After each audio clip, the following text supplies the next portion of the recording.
Зацветают первоцветы, пролеска, хохлатка. И вот здесь имеется небольшая полянка с примулой.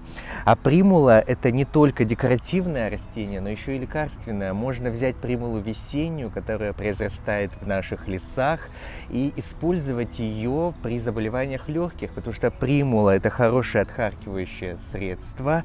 Используется корень, чаще всего, который заготавливают в начале весны, но чтобы не уничтожать это прекрасное растение, можно взять листья.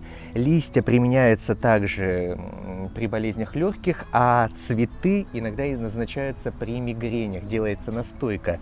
Для того, чтобы заварить примулу, достаточно 2 столовых ложек листьев сухих на пол-литра кипятка, настоять 4 часа и принимать по четверти стакана 4 раза в день. Курс 3-4 недели до улучшения состояния.